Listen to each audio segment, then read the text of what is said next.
இந்த டிசம்பர் மாதம் முழுவதும் நம்ம ஒருவேளை இன்னைக்கு கேரல்ஸ் இன்னைக்கு நம்ம பாடல்கள் பாடி மகிழ்ந்தோம். ஆண்டவர் இந்த உலகத்திற்கு வந்து பிறந்து முன்னணியிலே கிடந்த அந்த காட்சிகளை கண்டு அநேக காரியங்களை கற்றுக்கொண்டு வருகிறோம். இன்றைக்கு அதுக்கு ஒரு கவுண்டர் பெர்ஸ்பெக்டிவாக, ஒருவேளை முன்னணியிலே இருந்த இயேசு கிறிஸ்து, சிமியோன் தன் கைகளிலே ஏந்தி இருந்த இயேசு கிறிஸ்து, அவர் இப்பொழுது என்ன செய்கிறார் என்கிற ஒரு காரியத்தை உங்கள் மனதிலே நான் பதிக்க விரும்புகிறேன். இன்னைக்கு அதாவது மறுபடியும் சொல்லுகிறேன், இன்னைக்கு செய்தி கிறிஸ்துமஸ் சார்ந்த செய்தியாக, ஆனால் இந்த கிறிஸ்துமஸை இன்னும் அர்த்தத்தோடு, இன்னும் பயபக்தியோடு, இன்னும் உற்சாகத்தோடு கொண்டாடும்படி, அன்றைக்கு ஒருவேளை மாட்டுத் தொழுவத்திலே பிறந்த இயேசு கிறிஸ்து, சிறு பிள்ளையாக மரியாதையின் கைகளில் இருந்த இயேசு கிறிஸ்து இன்றைக்கு என்ன செய்கிறார் என்கிற ஒரு சிறிய செய்தியை உங்கள் மத்தியிலே நான் பேச விரும்புகிறேன். உங்களுடைய வேத புத்தகத்திலே சங்கீதம் 110 எடுத்து வைத்துக் கொள்ளுங்கள். அதை நான் ஒரு முறை வாசிக்கிறேன். சின்ன ஒரு சங்கீதம் தான். அன்றைக்கு மாட்டுத் தொழுவத்திலே பிறந்த இயேசு கிறிஸ்து இன்றைக்கு என்ன செய்கிறார்? சங்கீதம் 110 1 நான் வாசிக்கிறேன். கர்த்தர் என் ஆண்டவரை நோக்கி, நான் உங்களுடைய சத்துருக்களை உமக்கு பாதபடியாக்கி போடும் வரைக்கும் நீர் என்னுடைய வலது பாசத்திலே உட்காரும் என்றார். கர்த்தர் சீயோனில் இருந்து உமது வல்லமையின் செங்கோலை அனுப்புவார். நீர் உம்முடைய சத்துருக்களின் நடுவே ஆளுகை செய்யும். உமது பராக்கிரமத்தின் நாளிலே உம்முடைய ஜனங்கள் மனப்பூர்வமும் பரிசுத்த அலங்காரம் உள்ளவர்களாய் இருப்பார்கள். விடிய காலத்து கர்ப்பத்தில் பிறக்கும் பனிக்கு சமானமாய் உம்முடைய யவன ஜனம் உமக்கு பிறக்கும். நீர் மெல்கிசேதேக்கின் மரபின்படி என்றென்றைக்கும் ஆசாரியராய் இருக்கிறீர் என்று கர்த்தர் ஆணையிட்டார். மனம் மாறாமல் இருப்பார். உம்முடைய வலது பாசத்தில் இருக்கிற ஆண்டவர் தமது கோபத்தின் நாளிலே ராஜாக்களை வெட்டுவார். அவர் ஜாதிகளுக்குள் நியாயம் தீர்ப்பார். எல்லா இடங்களையும் பிரேதங்களால் நிரப்புவார். விஸ்தாரமான தேசங்களின் மேல் தலைவர்களாய் இருக்கிறவர்களை நொறுக்கி போடுவார். வழியிலே அவர் நதியிலே குடிப்பார். ஆகையால் அவர் தமது தலையை எடுப்பார். இயேசு கிறிஸ்து இப்பொழுது என்ன செய்து கொண்டிருக்கிறார்? இந்த சங்கீதம் சொல்லக்கூடிய முதல் செய்தி, அவர் சிங்காசனத்தில் வீற்றிருக்கிறார். அல்லேலூயா. சங்கீதம் 96 பூமி ஆர்ப்பரிக்கட்டும், காட்டு விருட்சங்கள்லாம் கம்பீரிக்கும் அப்படின்னு சொல்லி ஒரு வசனம் இருக்கும். எதனால அப்படின்னு சொன்னா, கர்த்தர் ராஜரீகம் பண்ணுகிறார். அவர் இப்பொழுது சிங்காசனத்தில் இருக்கிறார். இப்பொழுது ஆளுகை செய்து கொண்டிருக்கிறார். இந்த உலகத்தில் இருக்கிற ஒவ்வொரு காரியங்களும் 100% அவர் ஆளுகைக்குள் இருக்கிறது என்கிற செய்தியை இந்த சங்கீதத்தின் முதல் வசனம் நமக்கு சொல்லுகிறது. ஒரு சின்ன குருவி கூட அவர் சித்தம் இல்லாமல் கீழே விடாது என்று சொல்லி சுவிசேஷ புத்தகங்களை வாசிக்கிறோம். நம்முடைய தலைமுடிகள் எல்லாம் எண்ணப்பட்டிருக்கிறது. God is ruling 100% over all the affairs of the world. உலகத்தில் இருக்கிற அத்தனை காரியங்களும், சிறிய பெரிய எல்லாவற்றின் மேலும் அவர் ஆளுகை செய்து கொண்டிருக்கிறார். இயேசு கிறிஸ்து அவர் உலகத்தில் வரும்பொழுது சிறு பிள்ளையால் பிறந்தது உண்மை. அவர் ஒரு மாட்டுத் தொழுவத்திலே பிறந்தது உண்மை. இன்றைக்கு அவர் சிங்காசனத்திலே பிதாவின் வலது பாசத்திலே இருந்து பூமியின் ராஜாக்களுக்கு அதிபதி அப்படின்னு சொல்லி வெளிப்படுத்தின விசேஷம் 1:5 அவர் குறித்து சொல்லி இருக்கு.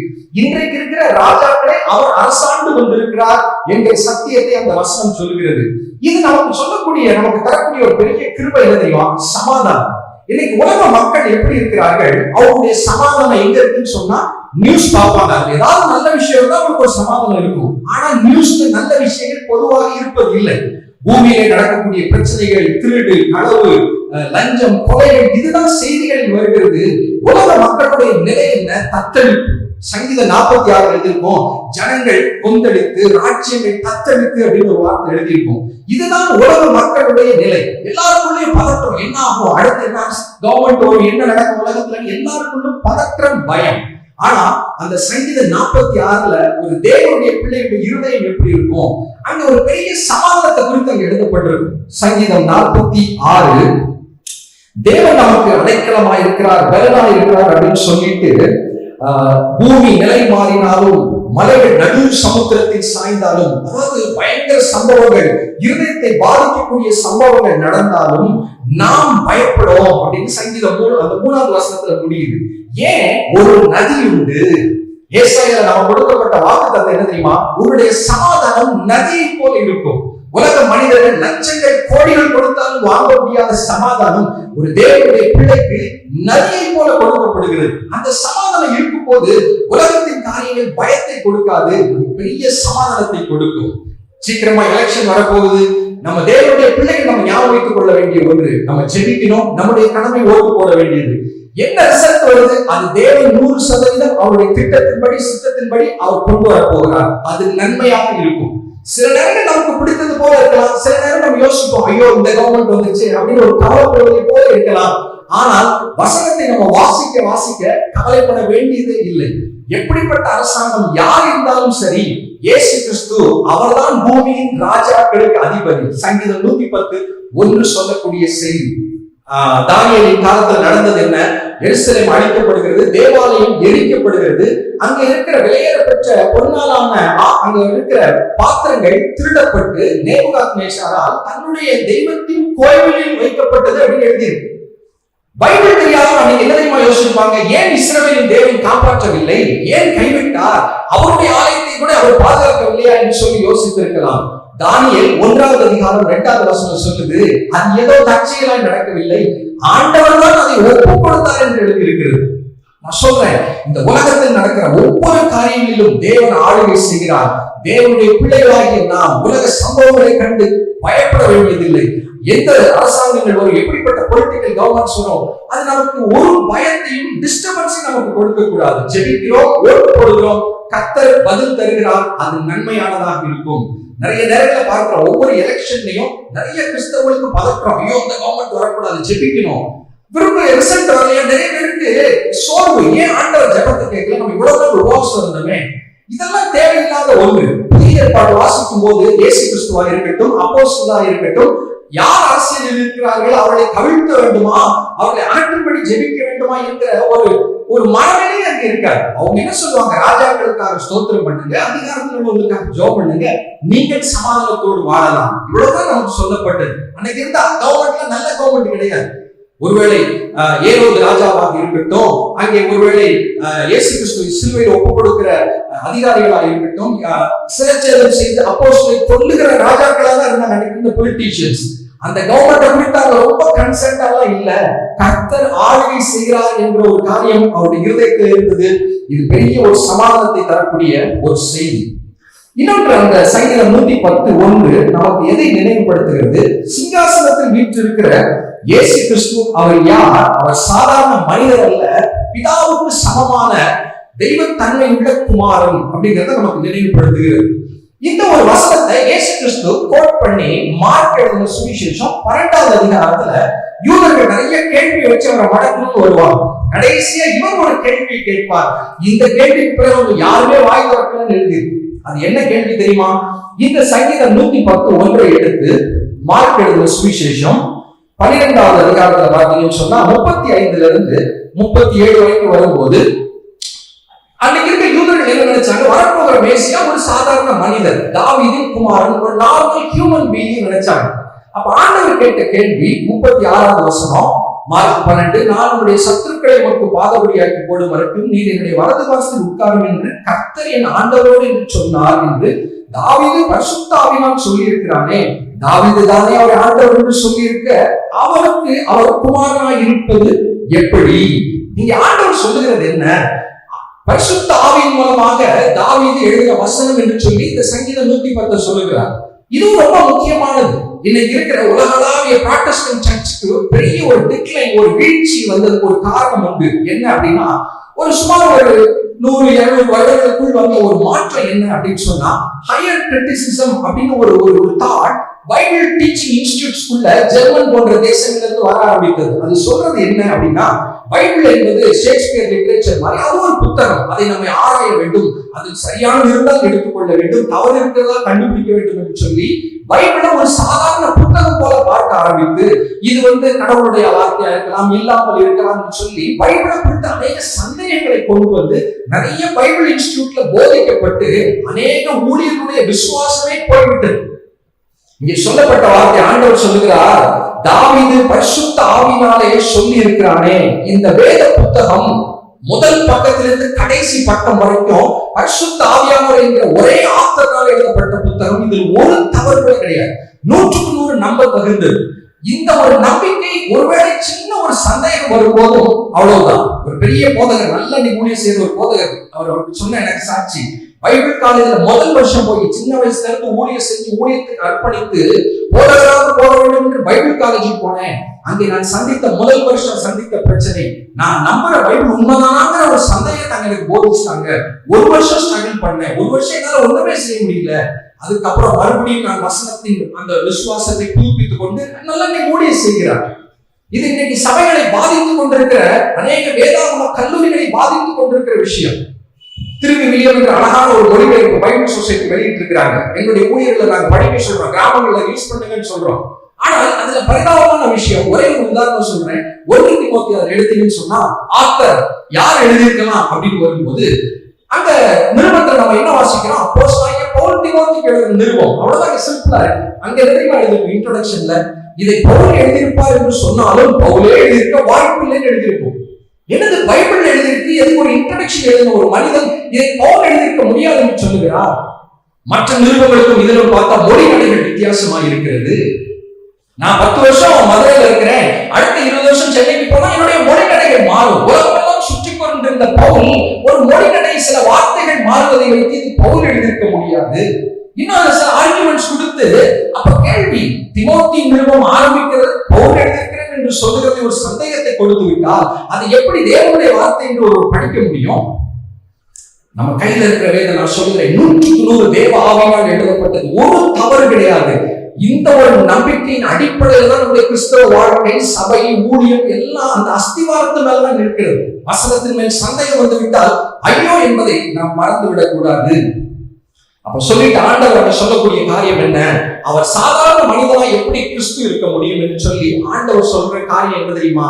இயேசு கிறிஸ்து பிதாவுக்கு சமமான குமாரன். அதனாலதான் தாவீது தன்னுடைய சந்ததியிலே வரப்போகிற கொள்ளு பேரனை பார்த்து என் ஆண்டவனே என்று சொல்லுகிறார். அதான் சொல்லுகிறார்.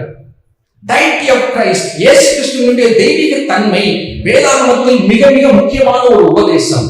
சரித்திரத்தை, சபை சரித்திரத்தை பார்த்தோம் சொன்னா கள்ள உபதேசங்கள், சபையை உடைப்பதற்கு பிசாசு பயன்படுத்துகிற ஒரு அடிப்படை உபதேசம் என்ன தெரியுமா? இயேசு கிறிஸ்து படைக்கப்பட்ட ஒரு தூதன், மனிதன் என்று ஏதோ சொல்லி நிறைய குழப்பங்கள் உண்டு. யெகோவா சாட்சிகள் என்ற ஒரு கூட்டம் உண்டு. அவங்க எங்க வருவாங்க? சிஎஸ்ஐ கிறிஸ்தவர்களா தேடி வருவாங்க. யார் சரியா பைபிள் படிக்கலையோ கட்டாயம் அவங்களை ஏமாந்துருவோம். சிஎஸ்ஐ சர்ச்சில் இருக்கிற எல்லாரும் காட்டிலும் எனக்கு பெரிய அறிவு கிடைத்து விட்டது, நான் பைபிளோட உண்மையை பார்த்துட்டேன்னா அங்க பின்னாடி போயிடுவாங்க. பாருங்க, அவங்களுடைய போதனை என்ன? இயேசு கிறிஸ்து அவர் படைக்கப்பட்ட ஒரு தூதன், பிதாவுக்கு சமமான குமாரன் அல்ல, யெகோவா என்கிற ஒரே தெய்வத்தை தான் கும்பிட வேண்டும் என்று சொல்லி நம்ம பைபிள்ல இருந்து நமக்கு வசனங்களை சொல்லி கொடுப்பாங்க. உங்க பைபிள்ல எழுத அப்படிம்பாங்க. ஒருவேளை நீங்க சொல்லுங்க அப்படின்னு நீங்க கேட்டீங்கன்னா, உதாரணத்துக்கு யோவான் ஒரு வசனம், நிறைய விதவிதமா எடுப்பாங்க. ஒரு உதாரணம் சொல்றேன். யோவான் 14வது அதிகாரம் 28வது வசனத்தின் கடைசியில இயேசு கிறிஸ்து சொல்லுகிறார், என் பிதா என்னிலும் பெரியவராய் இருக்கிறார் அப்படின்னு இயேசு கிறிஸ்து சொல்லுகிறார். இதை வச்சு அவங்க என்ன தெரியுமா ஆர்கியூ பண்ணுவாங்க? பாருங்க, உங்க கையில இருக்கிற பைபிள்ல இயேசு கிறிஸ்து தான் சொல்றாரு பிதா என்னை விட பெரியவர் சொல்லி. அப்ப ஞாபகம் சொல்லுவாங்க, இயேசு கிறிஸ்து படைக்கப்பட்ட ஒரு தேவதூதன், அவர் மனிதனாக வந்தார், பிதாவுக்கு சமமானவர் இல்லைன்னு சொல்லிடுவாங்க. அது பயங்கரமான பிசாசு ஒரு கள்ள உபதேசம். இதே யோவான் சுவிசேஷத்துல 10வது அதிகாரத்துல அங்கே இயேசு கிறிஸ்து சொல்லக்கூடிய வார்த்தை என்ன தெரியுமா இருக்கு? 10:30 நானும் பிதாவும் ஒன்றாய் இருக்கிறோம். ரெண்டுமே ஒரே சுவிசேஷத்துல தான் இருக்கு இல்ல? அவங்க ஒன்று மட்டும் தான் சொல்லுவாங்க, நானும் பிதாவும் ஒன்றாய் இருக்கிறவங்க வார்த்தையை சொல்ல மாட்டாங்க. என் பிதா என்னிலும் பெரியவராக இருக்கிறார். இதை ஹைலைட் பண்ணி, ஒருவேளை வசனம் எனக்கு தெரியாவிட்டால் குழப்பி விடுவார்கள், வஞ்சிக்கப்பட்டு விடுவேன். உபதேசத்துல 100க்கு 100 சரியா இருக்க வேண்டியது அவசியம். டிரைவிங் பண்ணும்போது ஒரு கார் ஸ்டியரிங்கை கரெக்டா பிடிக்கணும், ரோட்ல போகணும். இல்ல சும்மா சுத்தி விட்டா ஒண்ணுன்னா வண்டி கவுந்துடும். வேதத்தின் உபதேசங்கள், அடிப்படை உபதேசங்கள்ல சரியா இல்லாவிட்டால் பிசாசு நம்மை நித்திய அந்த ஆசீர்வாதத்தை விட்டு பிரித்து விட முடியும்.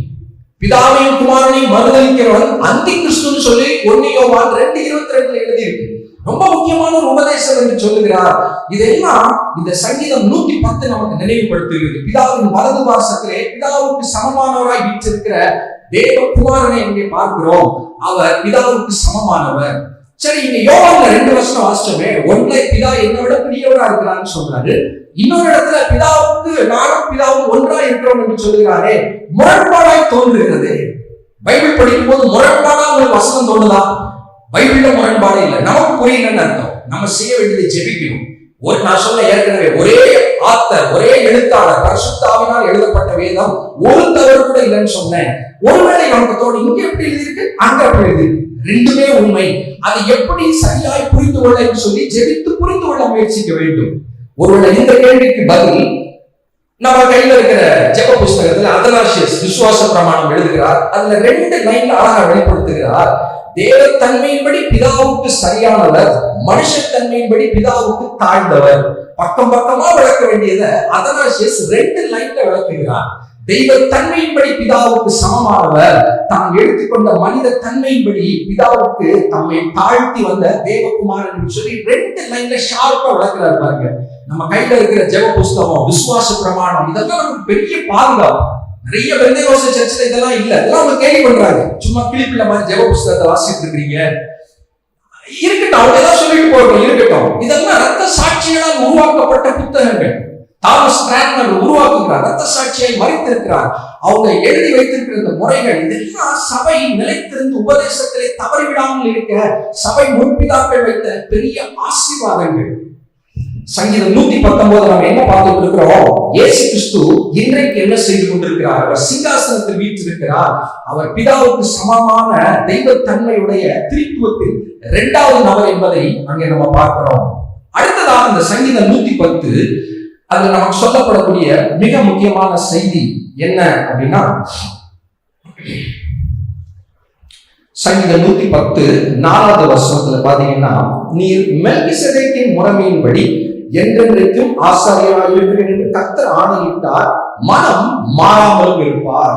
இந்த ஒரு வசனத்தை எபிரேயர் நிருபத்துல 5வது அதிகாரத்துல இதை பத்தி பேச ஆரம்பித்து, இதெல்லாம் உங்களுக்கு நான் சொல்ல விரும்புறேன், ஆனா உங்களுக்கு புரிஞ்சுக்கிற தன்மை இல்ல, கேட்பதற்கு மந்தமா இருக்கிறீங்க, இதை பத்தி விஸ்தாரமா பேசலாம் அப்படின்னு சொல்லி எபிரேயர் 5வது அதிகாரத்துல இதை கோட் பண்ண ஆரம்பிச்சு 7வது அதிகாரத்துல அந்த ஒரு வசனத்தை முழுவதும் விளக்கி அதனுடைய தொடர்ச்சி 8-9 போய்கிட்டே இருக்கு.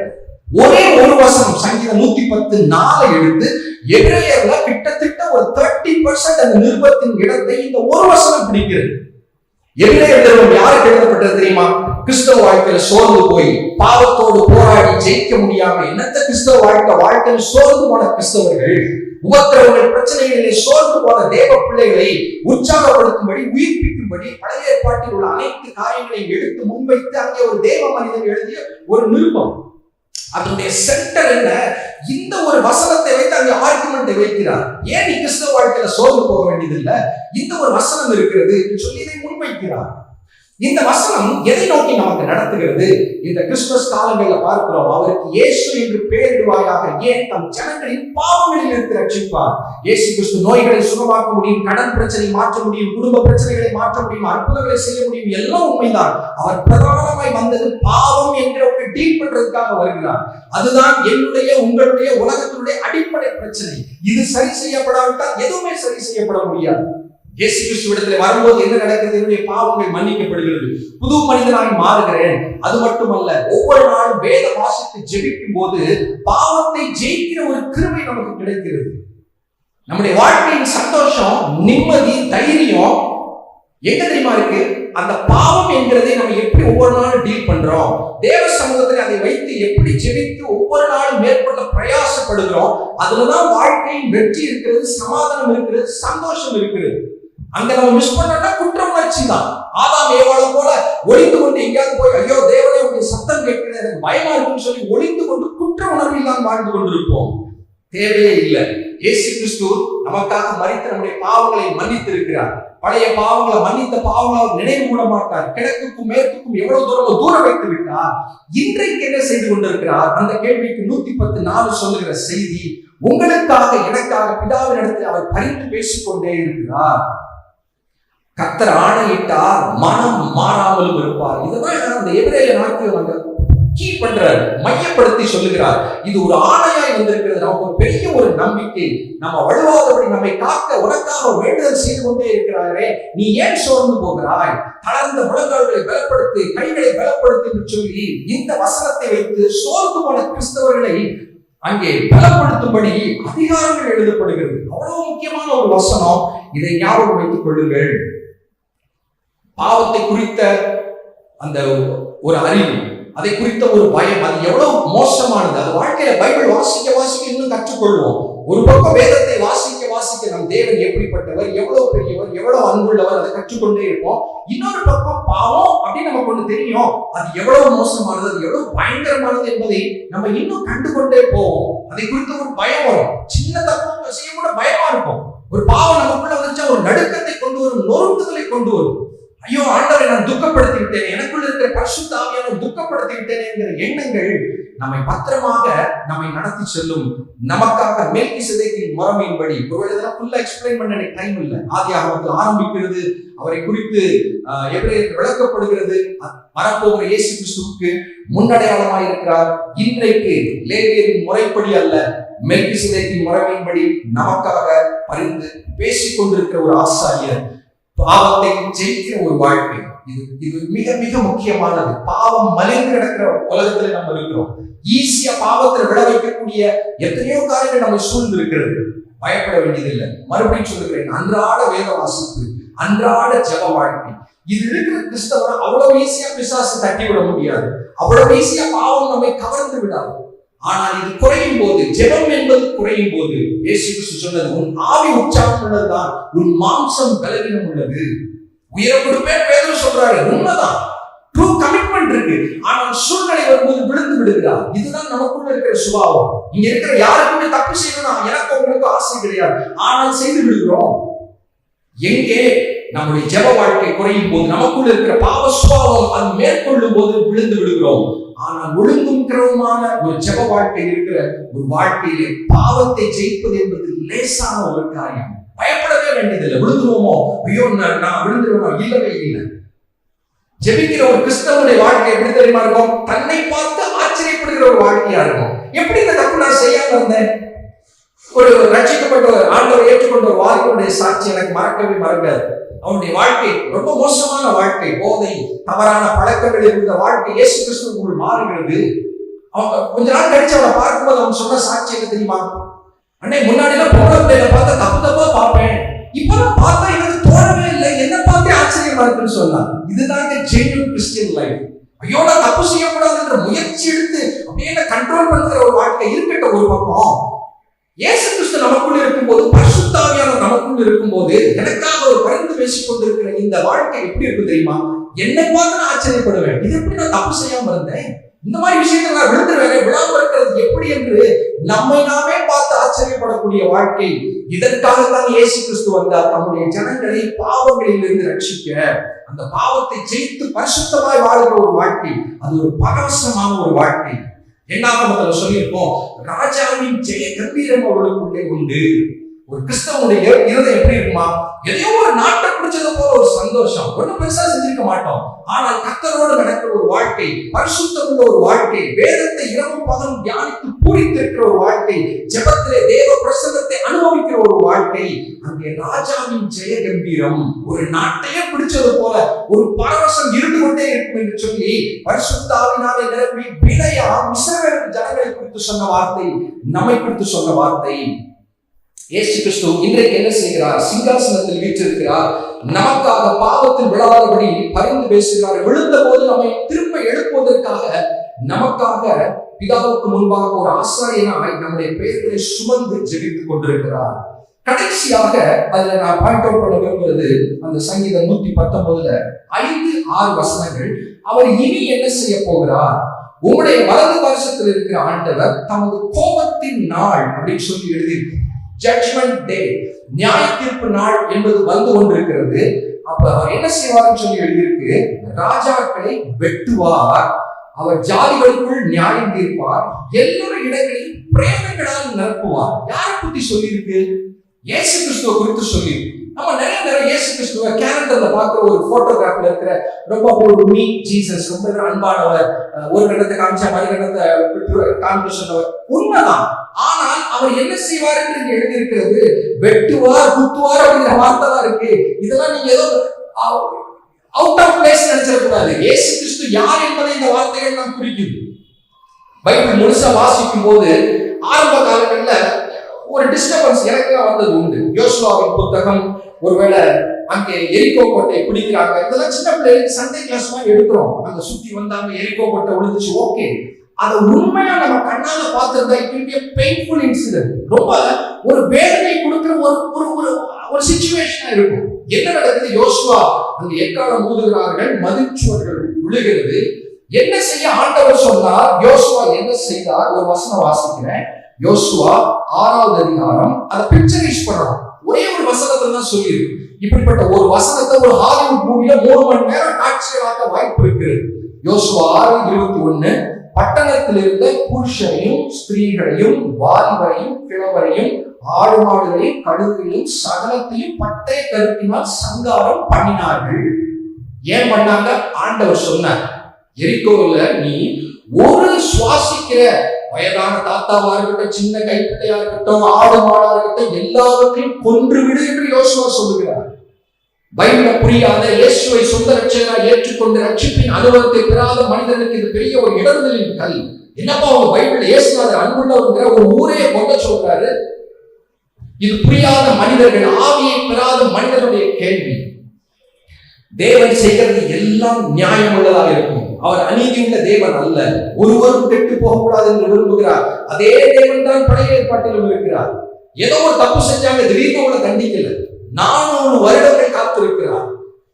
எமோரியரின் பாவம் இன்னும் உச்சத்தை எட்டல, நான் இன்னும் ஒழுங்காக காத்துட்டு இருக்கிறேன். ஏதோ காரியங்களை செஞ்சிருப்பார். ஒரு யோனாவை அனுப்புனது போல ஏதாவது செய்திருப்பார். தேவன் பொறுத்திருந்தார். ஆனால் கிருபைகளை கொடுக்கிற தேவன் ஒரு நாள் அந்த கிருபைக்கு ஒரு டெட்லைன் வரும். அதற்கு பின்பு நியாய தீர்ப்பு. நரகம் என்பது 100க்கு 100 நிச்சயமான ஒரு உண்மை. நிறைய பேருக்கு இந்த நரகத்தை ஏற்றுக்கொள்ள மனதில்லை. நரகத்தை நம்பாத ஒரு பின்னணியில உள்ள ஒரு அம்மா கேட்ட கேள்வி. ஒரு அப்பா பிள்ளையை போட்டு தீல போட்டு பனிஷ்மெண்ட் விட்டு எடுப்பாங்க, தீக்குள்ள போட்டு மாட்டாங்க. அப்ப நம்ம பிதா எப்படி விடுவாரு? இப்படி எல்லாம் இதெல்லாம் லாஜிக்கல் திங்கிங். நானா ஒண்ணு யோசிச்சு நானா பதில் சொல்லிக்கிறது. பைபிள்ல எழுதியிருக்கு, என்றென்றைக்கு வெளியேற நித்திய நரகம் உண்டு எழுதியிருக்கு. ஜீவ புஸ்தகத்தில் பேர் எழுதப்படாத காணப்படாத எவனோ அங்கே தள்ளப்படுவான் என்று சொல்லி வெளிப்படுத்தின விசேஷம் 20 கடைசியில் எழுதியிருக்கு. இது உண்மை. அந்த இயேசு கிறிஸ்துவை தான் இந்த 110வது சங்கீதத்தில் நம்ம பார்க்கிறோம்.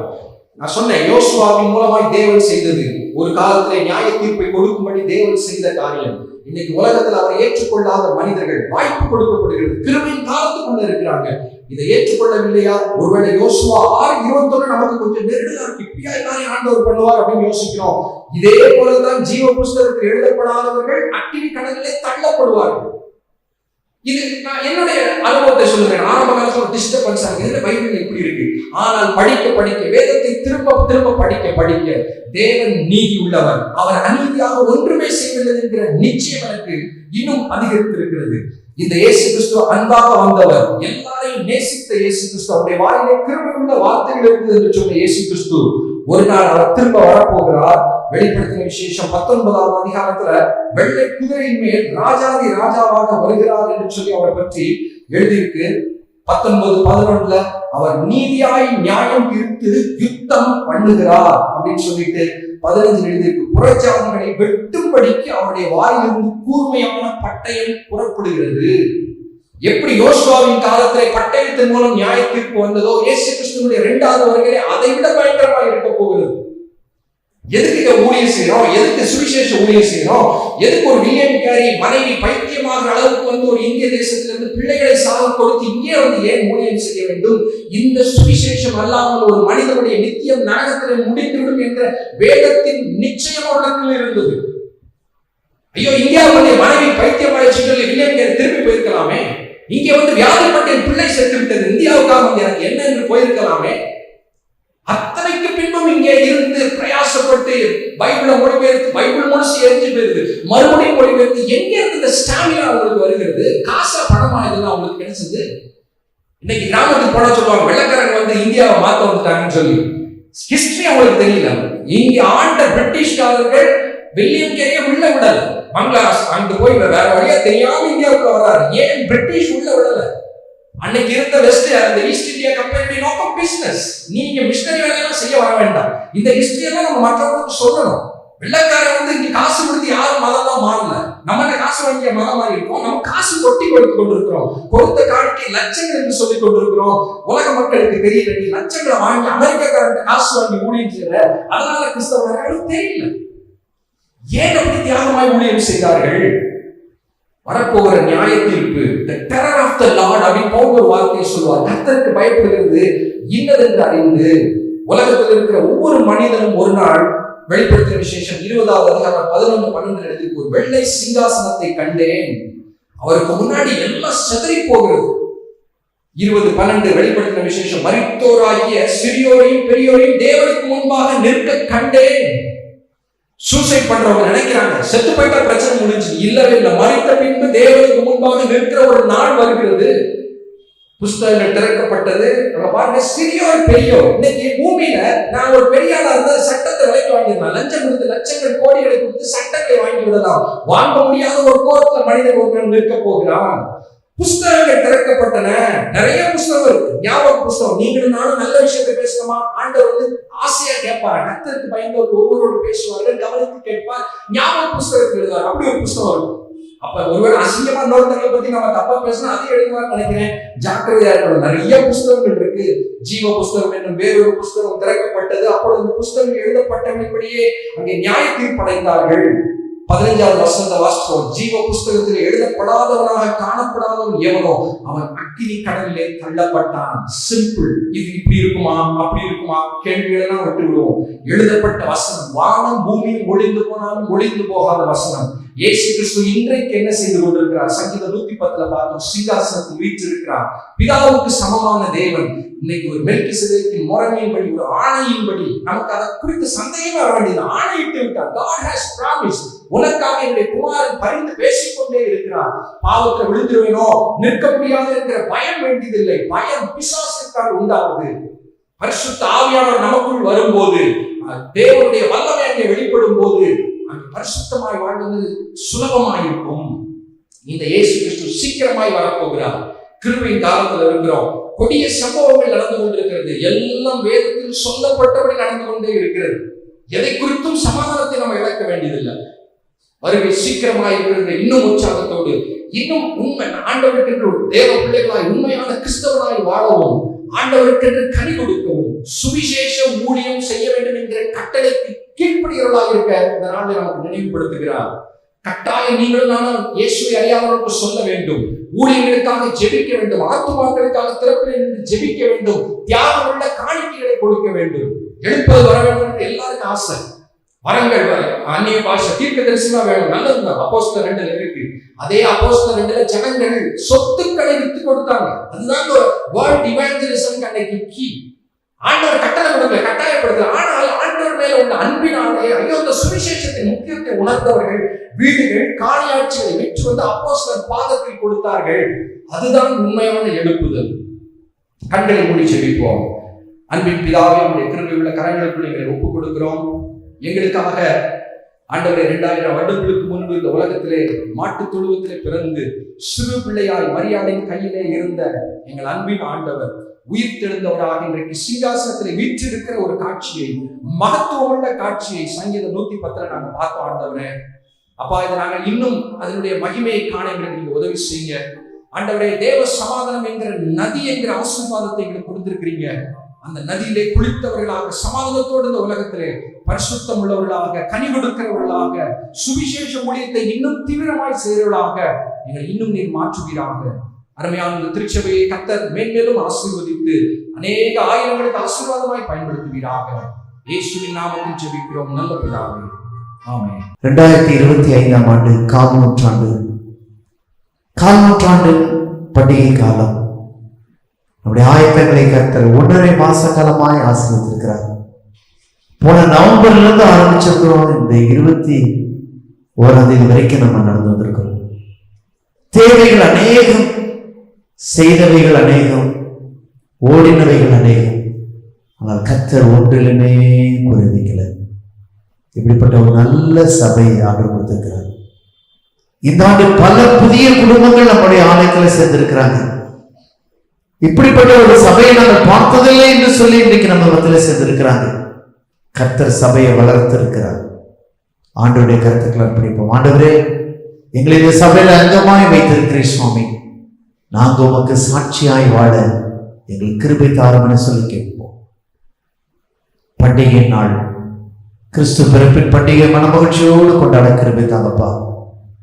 புதிய ஆண்டுல காலெடுத்து வைக்கும் போது நன்றி உணர்வோடு காலெடுத்து வைக்க கிருபை தாங்க. அடுத்த வாரம் ஞாயிற்றுக்கிழமை இந்த வருடத்தின் கடைசி ஞாயிறு ஆண்டவரே, ஆண்டவர் எங்களுக்கு பாராட்டின எல்லா நன்மை நினைத்து நன்றி செலுத்தி ஆண்டவரே எதிர்கால வாழ்வுக்காக எங்களை அர்ப்பணிக்கிறோம் என்று சொல்லி ஆண்டவருடைய கரத்தை பிடித்து நாம் கடந்து செல்லுகிற நேரம் ஆண்டவரே எங்களை ஆசீர்வதிங்கப்பான்னு சொல்லி கர்த்தருடைய வீட்டு நன்மையினால எங்களை திருப்தியாக்குங்கன்னு சொல்லி நம்ம கேட்போம். ஆண்டவருடைய வல்ல கரம் நம்மையும் நம்முடைய சபையும் ஆளுகை செய்வதாக. தேவனுடைய இரக்கத்திற்கும் கிருபைக்கும் பராமரிப்புக்கு நம்ம ஏற்படைப்போம். நம்முடைய கர்த்தராகிய இயேசு கிறிஸ்துவின் கிருபையும் பிதாவாய் இருக்கிற தேவனுடைய அன்பும் பரிசுத்த ஆவியானவருடைய அநியோன்யமும் பாதுகாப்பும் பராமரிப்பும் வழிநடத்தலும் உங்கள் அனைவரோடு கூட இந்த நாட்களில் கேட்ட செய்தியின் ஆசீர்வாதங்களோடு கூட இன்றும் என்றும் சதா காலங்களிலும் நிலைத்திருப்பதாக.